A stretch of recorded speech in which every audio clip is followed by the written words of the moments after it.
Good evening all to the 135th session of the Weekly Huddle. We are resuming this session after a 3 weeks break that we took, partly because me and Praneeth, we were not available on those Wednesdays, and then one of the Wednesday was the Festival of Holi. So we may be a little bit rusted. Apologies for that. I'm your host Anoop, and joining me today is my friend and co-host Praneeth. We are cardiologists working at KIMS Hospital. As most of you know, we have been doing this audio discussion for the past 2 years, more than 2 years actually. And in this particular, in this huddle kind of session, which is mostly an unscripted audience level interaction, basically we address our common clinical scenarios that we encounter in our daily clinical practice. We take hint from the clinical case that we see and try to have more of an informal discussion around that topic. The idea here is to bring science into the discussion, but at the same time, try to be as pragmatic in our clinical approach as possible. Because this is our 135th episode, I must tell you that we are running short of ideas. We are running short of the cases that needs to be discussed, because we want to bring cases which are less complicated, which are relatively straightforward to discuss. And a lot of common clinical scenarios that we encounter has already been discussed in the huddle sessions. So if you do have any clinical encounter which you think is worth discussing, please be my co-host for upcoming sessions, and you can partly discuss the case that you have. The clinical case that I picked today is a patient encounter that we as our cardiology team managed with our pulmonary team and other multi-specialty team as well last month in our inpatient. Typically, we bring cases which are OPD encounters, but this particular case is an inpatient encounter. And I would just like to get your thought process about how to go about this particular case. I'm joined by Dr. Vishal. He is a pulmonologist at KIMS Hospital, and he primarily was managing the patient. So once I give you the patient introduction, if there is any particular question about that patient, you can either ask me or ask Dr. Vishal, and we'll be very happy to provide you with the clinical details of that particular case. Now, the patient is discharged and all this, we did it in a certain way, but I would like to get the discussion going so that we all learn from our own understanding of how we would have dealt with that. So with that in mind, I will give you a brief introduction about the case. It's a 50-year-old male. He has a history of hypertension and seasonal bronchitis, where he says that once a while he has to take some antihistaminics. He gets this once a while cough, sneezing, that kind of stuff. He was admitted in the hospital last month with cough and expectoration going on for about a week. But more importantly, sometimes after a severe bout of cough, he would simply pass out. He would have a syncopal episode lasting for about 3 to 5 seconds. Some of those episodes actually led to a complete blackout, making him fall. And he actually had minor head injuries because of those falls. And those were quite dramatic for him, as well as for his family. And for this cough, which was assumed to be respiratory tract infection, he was admitted to evaluate for cough, but also particularly to evaluate for the syncopal episode that he was having. Now, these are two admissions that I'm talking about. In the very first admission, he underwent a routine evaluation, which included your routine labs, physical, a reasonable history and physical was done. Basic labs were obtained, chest X-ray, ECG echoes, those were done, which all were actually within normal limits. He was treated empirically for viral LRTI. He was given empiric antibiotic though, and he was also given bronchodilators. For 2 to 3 days in the hospital, he actually did fine. And after that, he was discharged, only to be readmitted shortly after discharge, again with another episode of syncope after a bout of cough. So it seems like it was the syncopal episode which was creating more havoc. And second time when he was admitted, he pretty much said, I'm not going to go home unless you take care of the syncope, because every time when I pass out, it's a very horrific experience, both for me as well as for my family members. So this is the second time he's admitted to the hospital. At this time, he's not having any other symptoms except episodes of cough. And as I said, which leads to syncope. Now in the hospital, he did not have any, at least up until this point.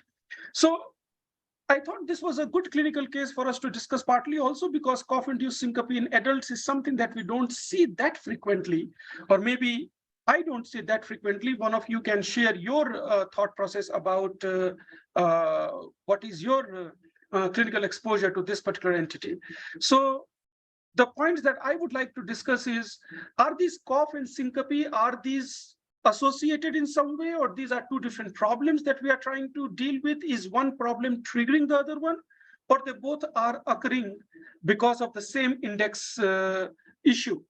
How to proceed with the evaluation? I know how to proceed for cough, I know how to proceed for syncope, but how to proceed for these entities where there is syncopal episode, which always happen because of a bout of cough or following a bout of cough?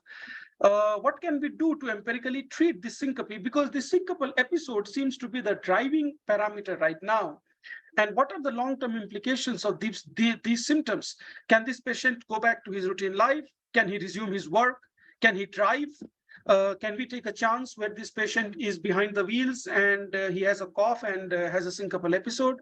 So how to go about it? These things are pretty much unanswered, and unfortunately, the scientific guidelines or consensus statements also do not help us out with that.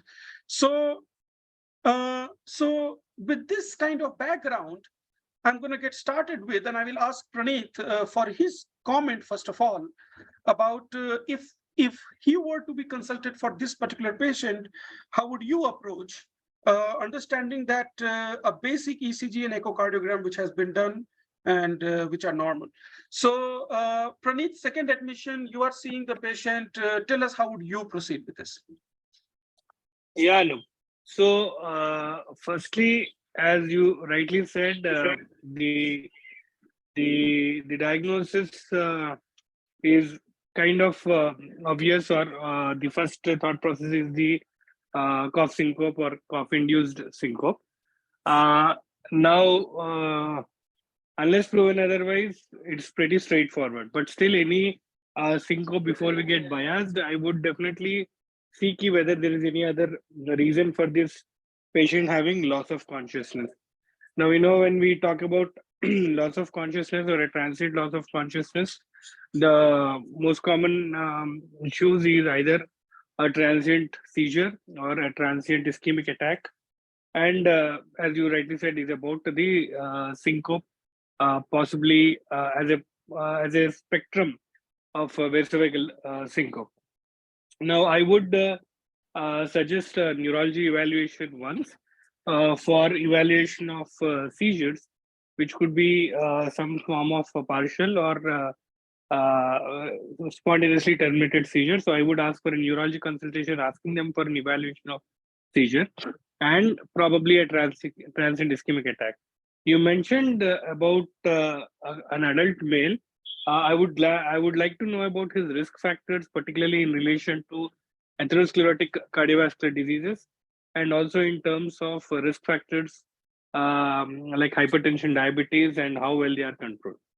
How are they, Anoop? Yeah, so the only comorbidity is hypertension. He's slightly overweight, but he's not obese. To my recollection, his BMI would be, I would say, maybe 27, 28. He's non-diabetic. He does not smoke, and he does not have family history. Right. So, being an adult hypertensive, I would like to equally evaluate for the possibility of atherosclerotic cardiovascular diseases and whether there's any possible transient ischemic attack. So, I would probably look into his carotid Doppler to look for any evidence of obstruction or there is any flow disturbances into his circulation to brain. So these two things. So I would ask my neurology colleague to evaluate for these two things. Now, if it is a cough-related syncope, then essentially it belongs to a spectrum of vasovagal syncope, and the precipitating factor is cough. What is it that is causing cough, and how can we prevent the cough? Now, you already mentioned that this patient has a chronic bronchitis. So, aggressive management of that bronchitis with the help of a pulmonologist is the first thing that we do. In addition to bronchitis, is there any other reasons which can probably aggravate his cough, like patient having sinusitis with a postnasal drip, or you mentioned patient is having some obesity, possibly an obstructive sleep apnea component, maybe added to that, which can probably aggravate his cough or an associated syncope.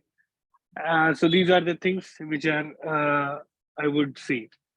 Now, treatment per se, probably aggravating factors in terms of an associated dehydration. Maybe if the patient is having a very strict control of hypertension in the form of lower levels, uh, probably I will be a bit, what do you call, a bit lenient in terms of his hypertension management, not be too aggressive. And maybe I would give him some reduction of antihypertensives so that these episodes of syncope may not be there. Most important thing will be I would be reassuring the patient, educating him about this issue, and ask him to be aware of his triggering factors and help avoid cough. Regarding the recommendations of lifestyle modifications, I would be okay asking him to lead his life, and depending on the frequency of his symptoms, I would be making the recommendations of driving, etc. If it is one episode because of a viral infection which has aggravated these things, I would be okay recommending him to drive and do carrying on his other activities, versus if that chronic bronchitis is something which is bothering him. Again, in consultation with the pulmonologist, if the the probability of him having cough is frequent, then I would recommend him to avoid engaging in the driving and other activities which may endanger him and others. Uh, that is my take on this case, Anoop. Praneeth, just quick question. Why do you think CAD in this case? CAD, the ACVD, you are saying? Yeah. I thought you particularly mentioned evaluating for coronary artery disease, no? No, not coronary artery disease, and ACVD, Just like a transient ischemic attack. I see what you're saying. Yeah. Fair enough, Praneeth. I will move on. And before I ask Vishal sir for his overview or narrative about this patient, I'll take few more opinions, and then maybe Vishal sir can just fill in whatever has been asked so far. So, Shankar sir, if this case, let's say if this case post-discharge were to come to you, and you are seeing this patient in OPD, every time he coughs, he passes out. How would you deal with that? It's a very troublesome symptom that he's having. Good evening to all. This is definitely a case of cough-induced syncope. Here, it is mainly reflex mediated, that is neurally mediated or vagus mediated, and a situational syncope. This is we come across micturition, deglutition, defecation. So these situational syncopes, this is cough-induced syncope also comes under situational syncope. It is vagus-induced and the reflex-mediated. So most of the times we see very rarely, but those who are current smokers or ex-smokers with chronic COPD, chronic obstructive pulmonary disease, or sometimes even with the asthma also. Rarely we see whooping cough. Most of the times we see in the children, but now even adults also sometimes we see whooping cough. And pulmonary malignancies in these conditions where there is a hacking cough will be there. So especially these pulmonary conditions in obese, middle-aged men, ex-smokers or the current smokers, we rarely see these cough-induced syncopes. So the mechanism of cough-induced syncopes, as I already alluded to, is that is Valsalva like maneuver. See, when the patient coughs, just like it is a Valsalva maneuver. So Valsalva, it induces the increased intrathoracic pressure, and it decreases the venous return, and a decrease in the cardiac output, and there will be decrease in the blood pressure, and ultimately there will be cerebral hypoperfusion. And at the same time, there will be increased CSF pressure, increased intracranial pressure, and there will be cerebral concussion-like effect. So that also causes this syncope. The neurally mediated also recently, as I mentioned, there will be reflex vasodepressor, bradycardia, and vasodilatation, and ultimately there will be cerebral hypoperfusion. So this bradycardia, hypotension, and cerebral hypoperfusion. So these are all, so many mechanisms are there for the cough-induced syncope, but still, what could be the cause for cough-induced syncope is not known, but these are all hypotheses. So whenever we encounter this cough-induced syncope, apart from pulmonary conditions, we have to look at some cardiac conditions also. We should evaluate. Here, they're all normal, it seems, but especially cardiac arrhythmias, they should be looked for, like Holter monitoring, event recorders, and ILR and all. So that we can pick up cardiac arrhythmias. And the neurological assessment, as Dr. Praveen alluded to, is should be done, especially Arnold-Chiari malformation. It causes cough-induced syncope. We even consider pericardial effusion. So certain cardiac conditions also, they do cause cough-induced syncope. We should keep in our mind. So whenever the patient comes with cough-induced syncope, apart from pulmonary, we should look at cardiac and neurological assessment should be done. And one more condition. See, we typically see patient, sir, while shaving, I get a syncopal attack. So this is a typical history of carotid hypersensitivity, carotid sinus hypersensitivity. This also should be kept in mind whenever the patient comes with cough syncope. So gentle carotid sinus massage should be done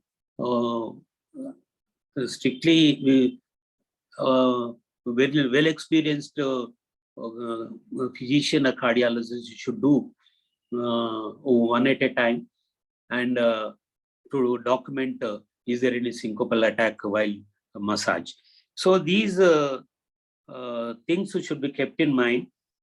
The cough-induced syncope, it should be managed. It is very difficult to manage, but underlying pulmonary disease, the COPD or asthma, should be taken care of.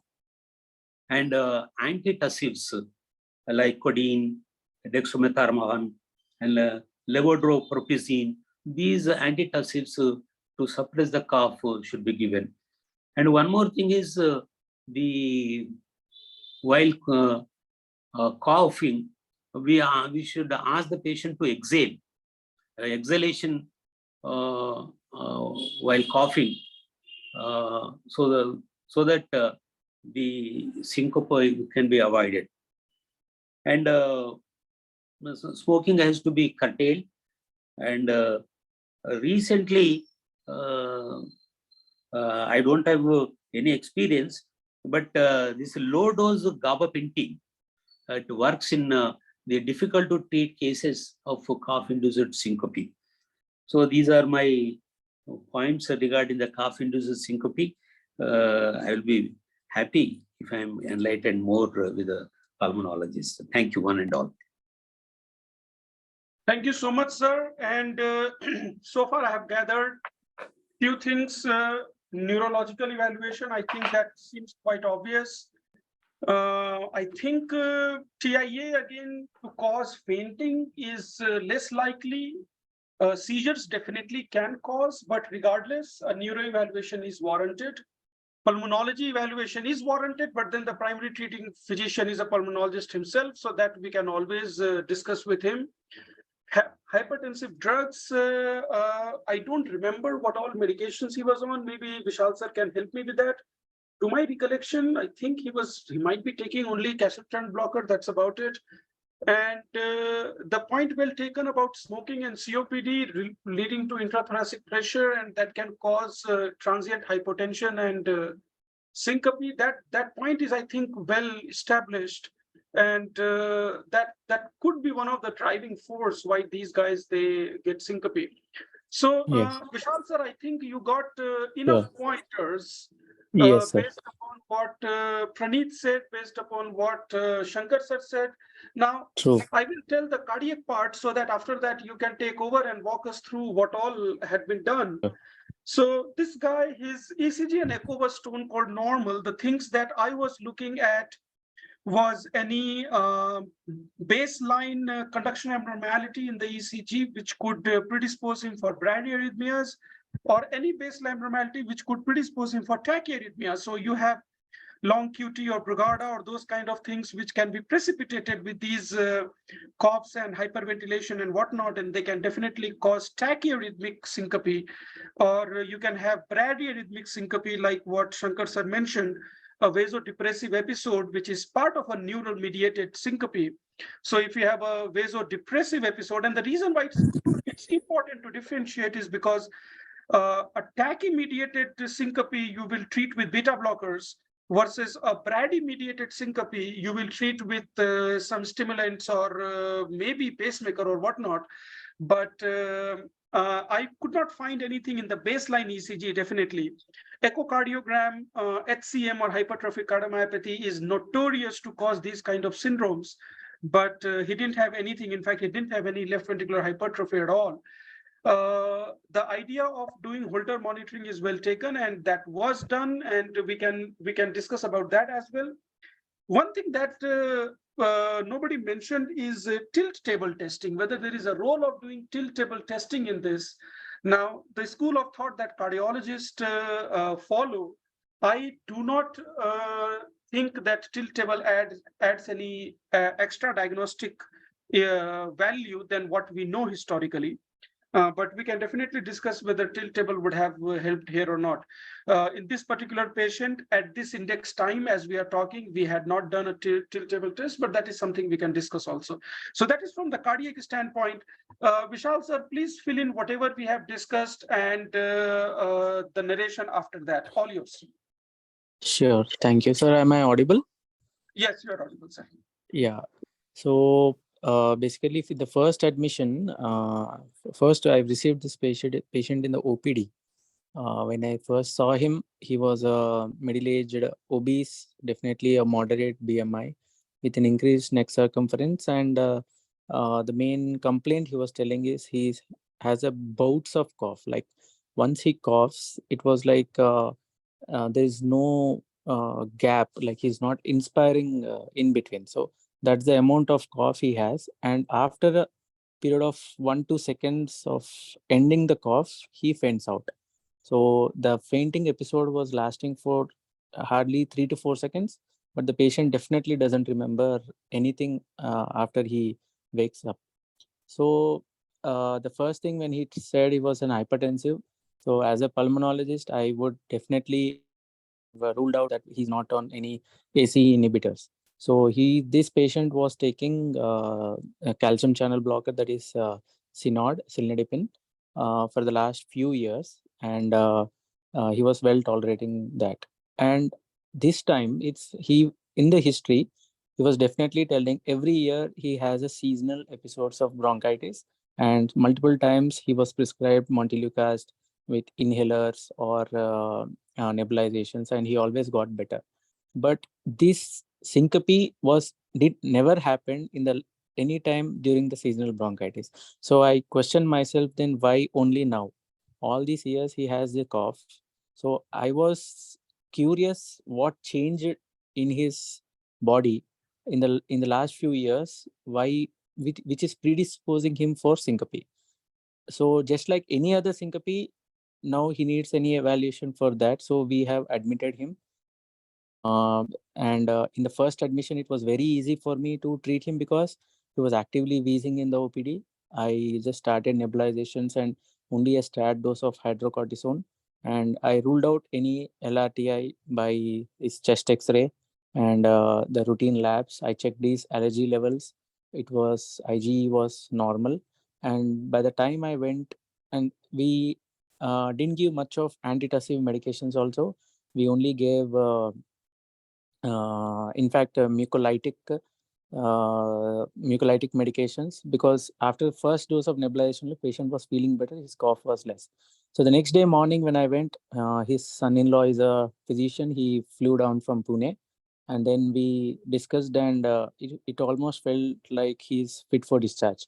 So we didn't hurry, but still we evaluated the from the neurological perspective also, and took a clearance from neurologist and checked his ECG. And then we discharged him not to his hometown, but we asked him to stay in the city and come back. So we prescribed, discharged him on inhalers and low dose steroid and antibiotic therapy.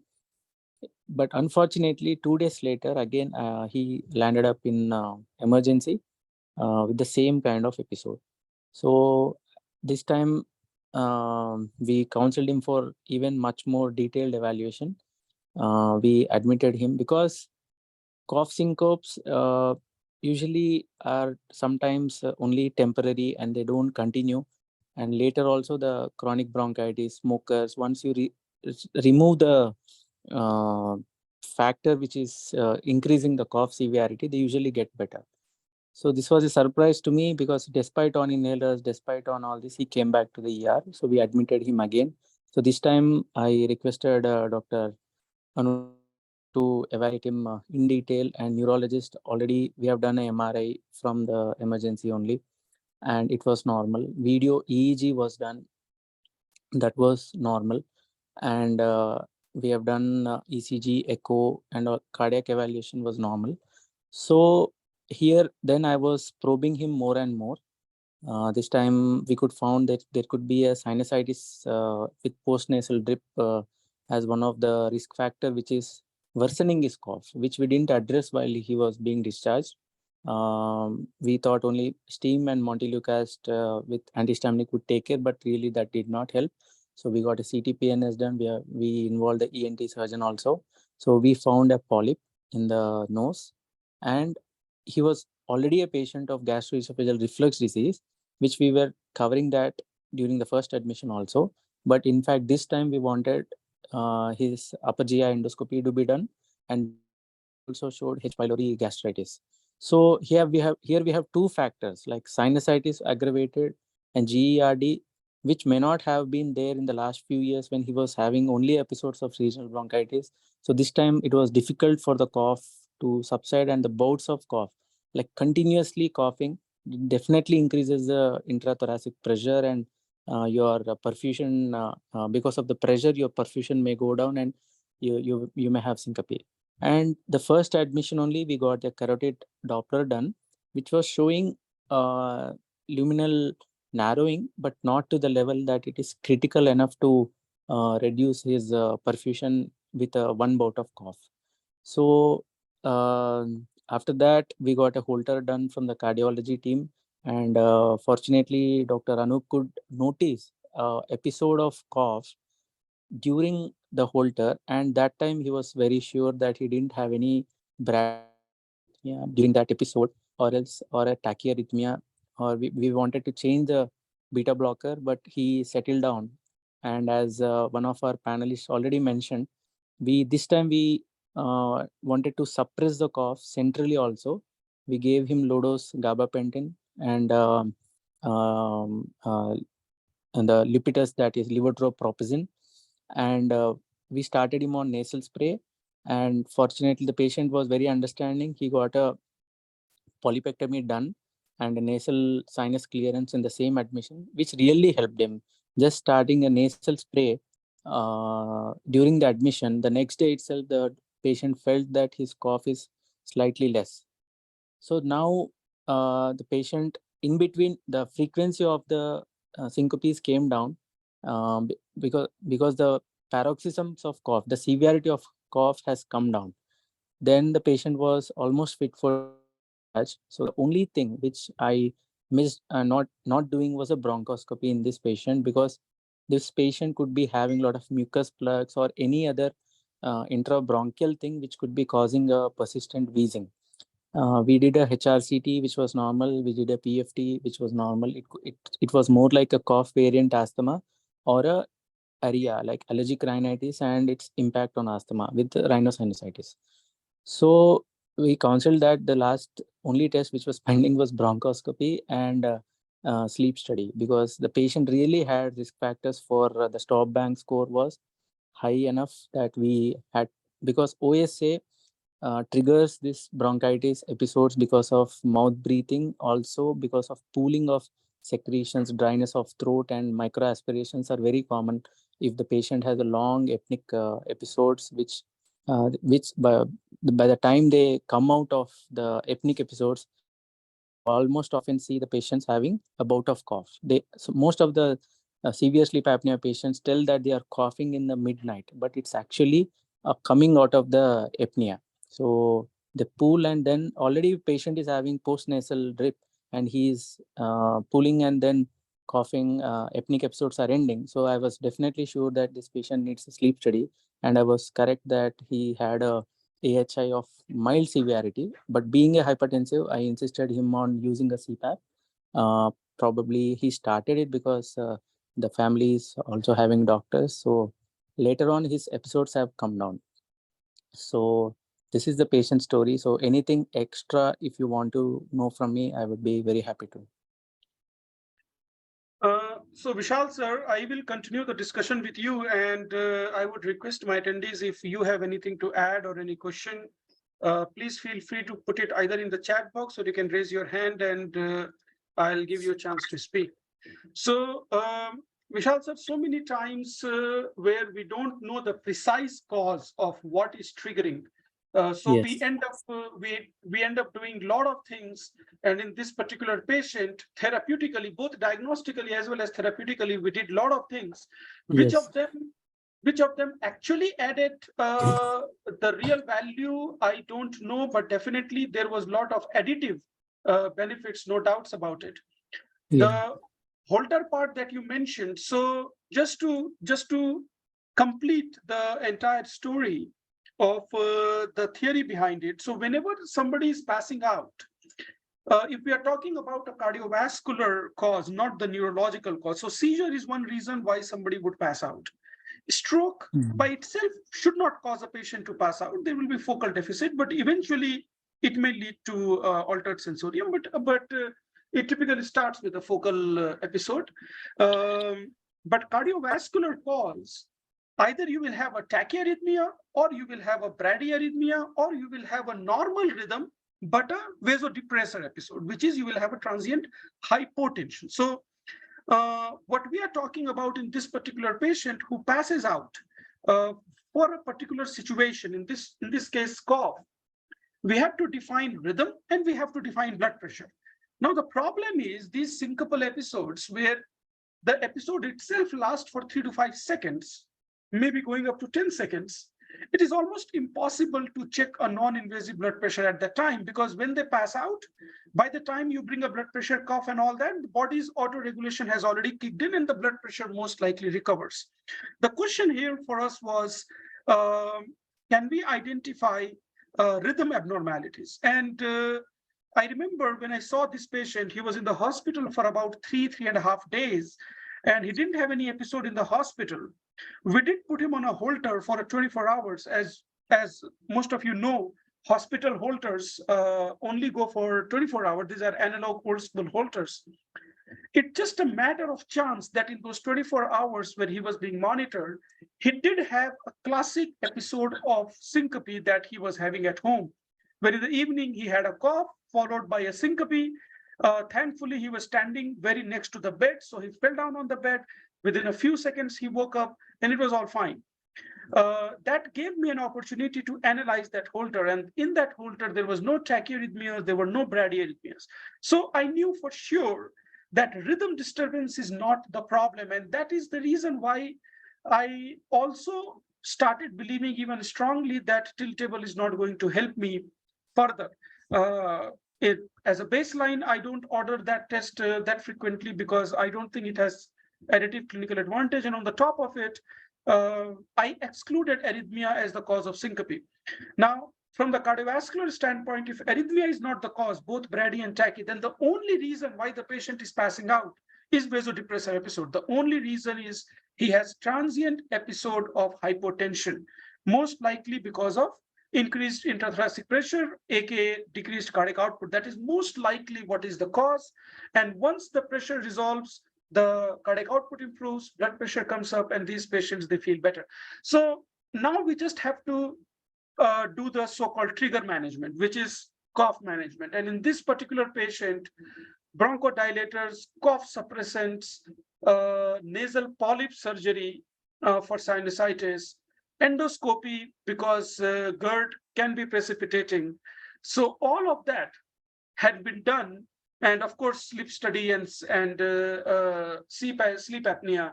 I'm surprised that he actually had a mild sleep apnea. I probably would have empirically started him on CPAP and just continued to say that you use that, but don't get a syncope. But definitely, I would think giving an empiric CPAP in these kind of patients is quite reasonable. Vishal sir, my question to you Yes. is, if you recollect, can you give us a rundown on what all antitussive this patient was on, like what all cough suppressant as a general this patient was on? Can you Yes, recollect? sir. So, sir, this patient was first given dextromethorphan combinations almost up to 60 mg per day. So we usually sometimes have combinations of 30 mg for 5 ml. We can give maximum of 90, 100. So with that, he was not feeling better. So levotropropazine, these are peripheral antitussives. So I tried Lupitus in this patient, but by the time I was giving already gabapentin also on the same day. So gabapentin was initiated at around 100 mg OD, and then we made it 100 mg BD. So initially, the first description was like epilepsy. The neurologist has given a empirical anti-epileptic, but it was later withheld after the video EEG was done. So then the other antitussive, not antitussives, we basically manage the bronchitis part, and also given him a broad spectrum antibiotic because he was giving this sinusitis and polyps, sinusitis symptoms. So we wanted to give a broad spectrum antibiotic also. So these are the antitussives we used, sir. If I remember, he was also getting this pearls, right? This what do we call it? Bezoron pearls, Benzonatate. Yeah. benzonatate. Yes. We gave him Tell me, benzonatate. tell me a little bit about it. How frequently you use it? How easy it is how easily it is available. The reason I'm asking is because during my training in US, benzonatate was the first line therapy we were giving for every patient who was having cough. For some reason in Okay. India, I have not prescribed. Uh, Yeah. just give So this was we don't use it very often, sir, because we try to keep the pill burden to the minimum. But when somebody is having a refractory cough, not responding to the regular therapies, so for suppressing it and giving them relief, sometimes they tell that they have sleepless nights. So in that way, we use this benzonatate. And if something is of an infective component, or is something of a hypersecretory phenomenon because of allergy or infection or any reactive component in the surroundings or like that, we usually don't prefer to suppress the cough. When it's hypersensitive, like a dry cough, which is post viral bronchitis, and for a long standing cough, that in that situations I usually prefer benzonatate. It was not available from very long time, but for the last decade in between it was withdrawn, and recently again it was reintroduced. And drug interaction wise, usually if you combine with codeine or any other central suppressant, there may be a increased chance of respiratory depression, which has been there, but not all the time we see patients having drowsiness or respiratory depression because of combination of antitussives like this. So I would prefer this as if I want, and I make sure that I avoid codeine or any other central antitussives when I give benzonatate. Sir, walk us through the prescribing process of benzonatate. Is it available as benz pearls or is it available as something else? How do you prescribe? So here here it's available as benz pearls. It's a capsule type, more like the Uprise D3 capsule which we see, and we give these capsules almost BD 2 times, or we can go up to 3 times a day. And how easily it is available these days? It's available, sir. Now it's very commonly available, and I see oncologists preferring this for their post immunotherapy or post chemotherapy coughs. So they want to really suppress it. Even the oncologists have started using bench pulse very frequently. So it's very much available now. And is it very costly? No, not very costly. So I really don't exactly remember the each pill cost, but I will definitely get back to you on this. Because one concern that we used to read as a resident was that because benzonatate comes under the class of local anesthetic, there was this big concern that these capsules, they should not break in the mouth because they can very well cause anesthetic effect in the respiratory tract, which can lead to aspirations and which can lead to respiratory problem and all those. How much of that is actual concern? How much of that is theory? So now it's coated. I mean, they don't really break in the mouth. It's already coated with the capsule form. So the risk of that will be definitely less with the present formulation. I would take few seconds pause here, and I would invite if there is any questions or any comments we can take at this time. So can I put one question to the forum? Yes, sure. So basically, in my experience, most of this cough syncopes, I always get the carotid Doppler done. Most of the time, I end up seeing at least 50% to 70% luminal narrowing. Even in this patient, he had up to between 50 to 70% luminal narrowing. So is it something every patient, I mean, is it intrathoracic pressure? In addition to that, there is some atherosclerosis circulation to the central nervous system that will be more compromised. In the normal time, it's compromised only because of the luminal narrowing like that. But when he's continuously coughing, the intrathoracic pressure has been high for the last 10-15 seconds. So there is definitely a circulatory collapse. Is there any add-on thing in all these patients? Is there any role for doing some angio studies which study the circulation from to the brain? So how much extent can we go in evaluating such patients? So, sir, I will answer that question, but I also request if anybody else has got any suggestion on this question of Vishal, sir, please feel free to answer. So, Vishal, sir, I will tell you my perspective. This is how I was trained. And I explicitly remember my cardiology faculty. She used to say that the last specialty you call for evaluation of syncope is neurology. And the reason why is because the way she used to defend is that brain, no matter which area of the brain is functioning, you will start with a focal deficit and then only it will progress to generalized syncope, with the only exception being seizures, the only exception being generalized tonic-clonic seizures. And there also, there has to be absence of convulsion, then only you will blame it on seizure, because call it vasovagal, call it vasodepressor, call it all others, they are all within the gambit of internal medicine and cardiology rather than neurology. So that was her overall impression. Basically, what the reason I'm bringing that story is because reduced blood circulation to the brain because of stenosis of extracranial vessels, namely carotids and vertebral. For that to happen, you need to have, as a general, you need to have 3 out of 4 blood vessels significantly obstructed. Then only you will get a syncope as a symptom.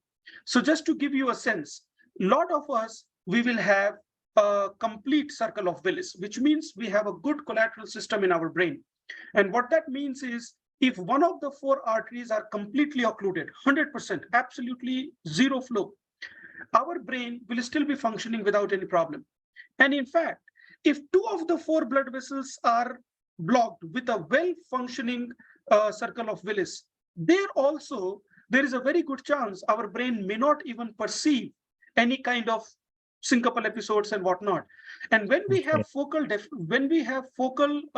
disturbance in blood flow, it will always present with focal defect in that particular neural area. And we can have exceptions. The exceptions can always be if you have a basilar artery stenosis, which is very, very categorically affecting the midbrain, which is related, which is causing sensorium deficit. And these patients, they may have so-called TIA kind of symptoms where they may have these episodes of syncope. It is possible for these things to happen. Too many things have to align at the same time. So when I look at syncope as an evaluation, I really do not look at focal blood flow disturbance to the brain. What does happen is systemic decrease in cerebral blood flow, either because of the reasons that I mentioned, which is arrhythmia or hypotension, but more commonly because of raised intracranial pressure. So just like you have got raised intrathoracic pressure, there may be raised intracranial pressure. And as you know, that cerebral perfusion pressure needs to be maintained. So if some person does not respond with a hypertensive episode with cough, most of us do. But if for some reason there is a patient who is not mounting a hypertensive response during cough, then because of their raised ICP during those episodes, their cerebral perfusion pressure may drop, and because of that, they may have syncope. And those episodes may be accentuated if you have 2 or 3 blood vessels which are blocked or occluded. I do not think having 50%, 60% narrowing on 1 carotid or 2 carotid is going to lead to syncopal episodes. That I do not think in any way can explain the pathophysiology behind it. I know it's a reflex response for us to check for carotid and whatnot.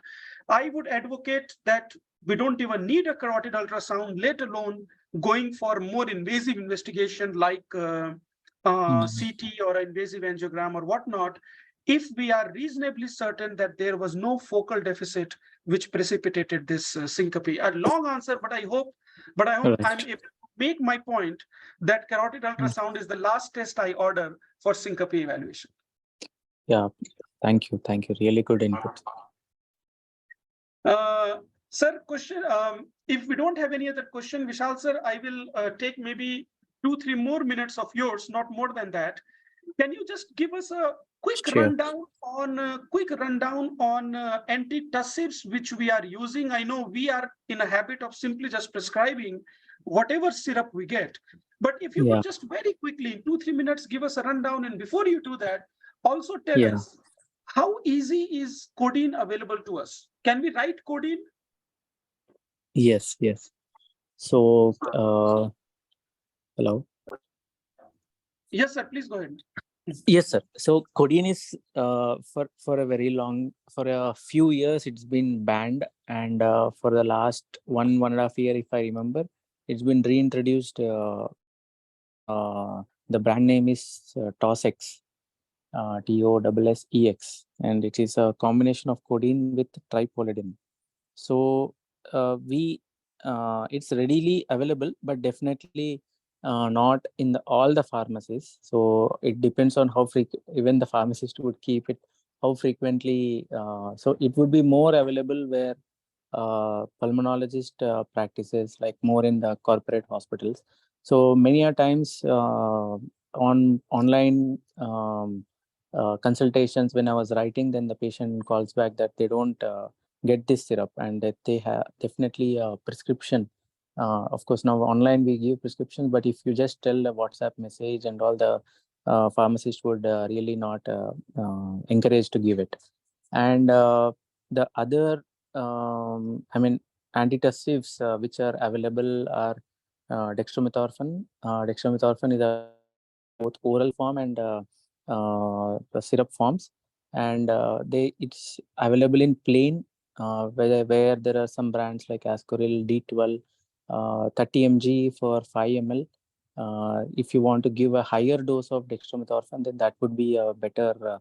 We use such combinations in interstitial lung disease, where it's completely a dry cough and a inflammation dependent cough. So we try to address the inflammation by either steroid and suppress the cough with this central acting antitussive. So that is dextromethorphan, and the other combinations are usually mixed with chlorpheniramine. We have chlorpheniramine with dextromethorphan of 10 mg and CPM of 2 mg combinations for 5 ml.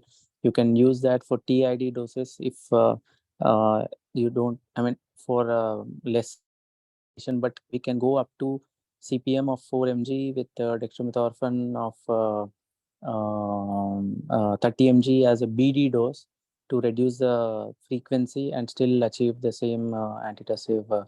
This thing, a lot of brands are available: Ascoril, D12, Grillintus, TX. These are some of the Alex, and everything which is having a D as a suffix would have dextromethorphan. These are and the other is benzonatate, which we have already discussed.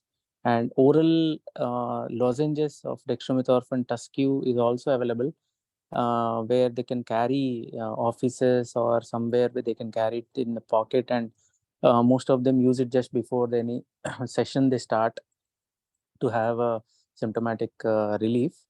And the other cough syrups, of course, they are not antitussives, but they are more of a mucolytic and bronchodilator action. Those are levosalbutamol combination or terbutaline combinations with ambroxol, guaifenesin, and sometimes mixed with antihistaminic. So definitely all, if you name all them, all combinations of all types of antihistaminic, and these are available in the pharmacies.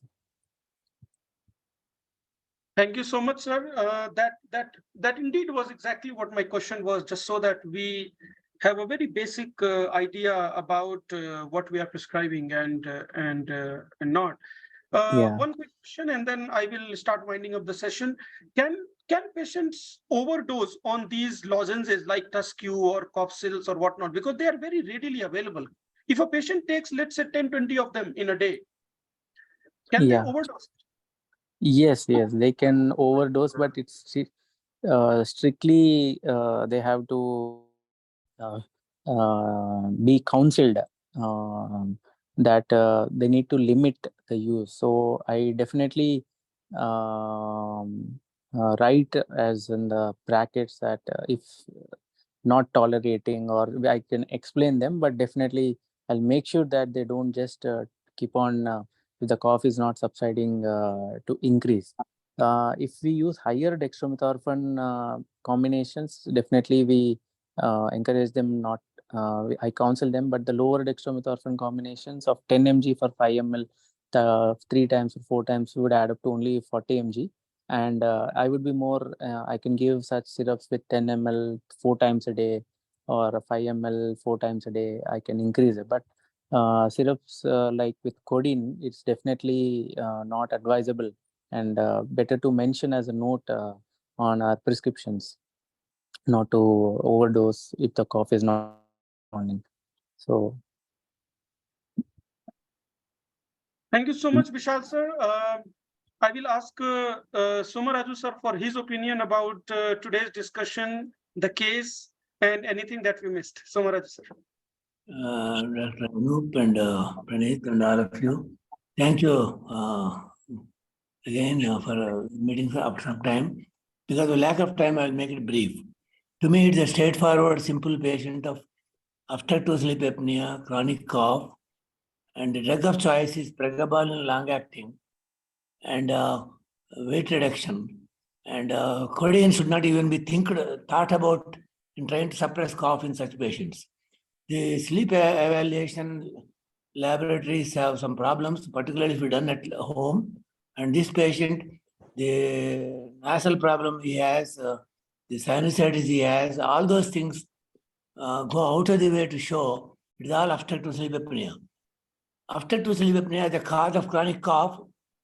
Most of the people are not even aware. And pulmonologists don't even believe it. Some of, at least, Praneeth and you and me work together.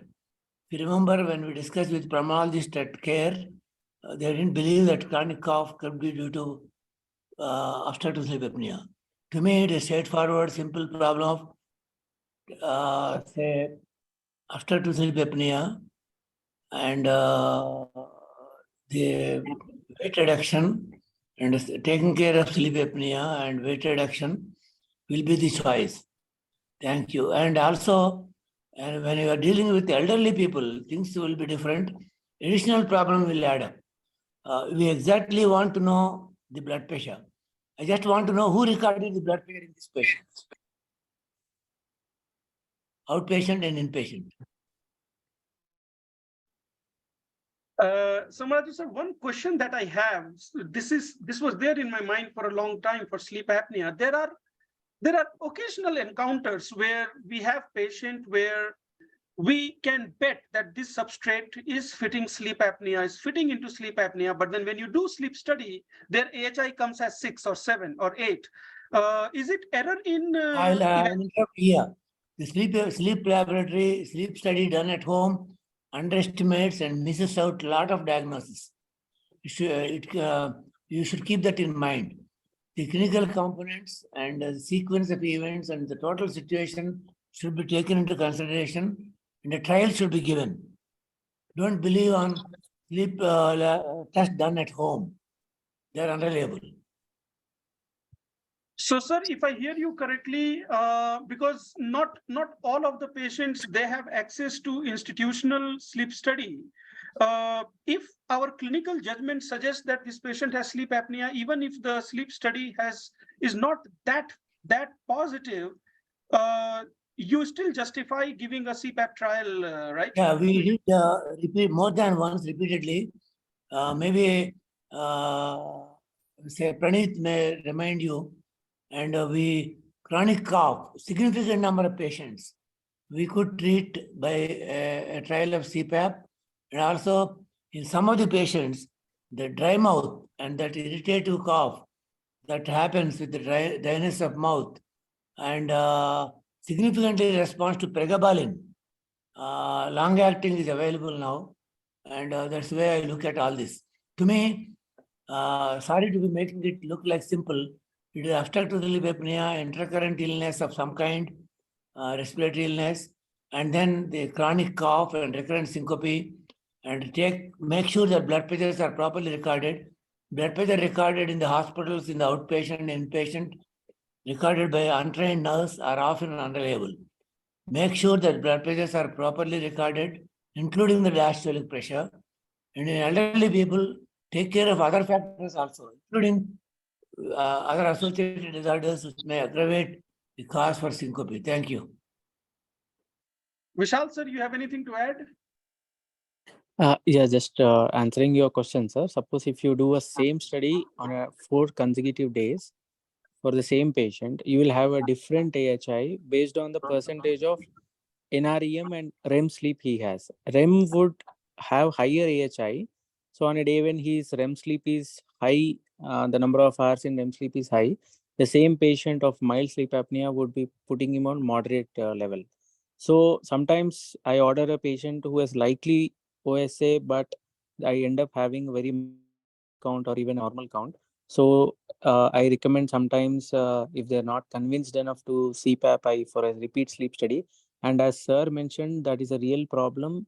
The home sleep studies really underestimate the events, and continuous level 1 study would really pick up the events and scoring. And the scoring also is a meticulous job.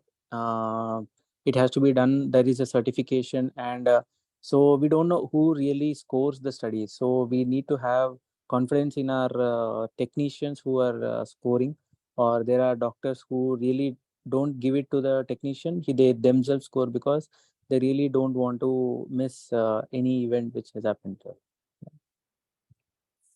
Thank you so much, sir. If there are no further comments, then I will ask Praneeth for his quick closing remarks. Yeah, no, fairly common symptom, cough, and sometimes can equally lead to this a disturbing association of syncope.